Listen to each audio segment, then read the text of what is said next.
Pozerám do izby a neverím, že si tu není. Sedím na tvojej posteli a strašne smutno je mi. Všetky ty veci, čo si nosil, tu ostali ležať. Všetko sa náhle zastavilo, čas prestal bežať. Každý deň čakáme, sme v tom, kedy zasa prídeš. Vidím tvoj úsmev, si tu s nami, nikdy neodídeš. Bol si tak mladý, plný života a ideálov. Rozdáva si radosť všade, tak bože, je to málo. Pýtam sa teba, prečo musí zomrieť mladý človek. Nepoznám odpoveď, pýtal som sa už kohokoľvek. Sedím tu sám s tvojou fotkou a nechcem veriť. Do konca života s tou bolesťou budem superiť. Ešte pred 2 dňami si sa chcel porozprávať. Koho by napadlo, že dnes ťa budem pochovávať. Rýchlo si odišiel z tohto sveta nečakane. Tú smutnú správu som musel povedať tvojej mame. Bola to rana bolestivá a veľká strata. Stratili sme milovaného syna, kamaráta. Budeš nám chýbať, nikdy na teba nezabudneme. Každý deň v našich srdciach navždy spolu zostaneme.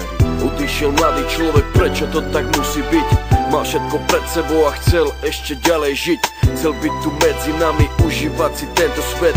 Vyhasol mladý život, zrazu je to všetko preč. Dúfam, že si už nebi, pozerá sa na nás hora. Navždy ťa milujeme, odkazujeme ti z dola. Budeš žiť v našich srdciach dovtedy, kým tu budeme. Počkaj tam na nás hore, určite sa raz stretneme. Všetky tie okamihy zmizli zo sveta, ďalšia obeta. Vidím to všetko, tak jasne si to pamätám. Stáli sme tam a všetci sme sa smáli. Smal si sa s nami, aj tvoj malý syn tam tedy dobehol za nami. Na pódium zaspíval davami. Videl som darču, jak úsmev na tvojej tvári. Nikto z nás si neuvedomil, jak sme tam tak stáli, že keď som ti podal ruku, podal som ju naposledy. Môj brat stratil sestru, za týždeň mala mať 16. Vidím bolesť v jeho očách, vždy keď sa postaví pred nás. Vidím, že by jej dal všetko, no musí stačiť kvet.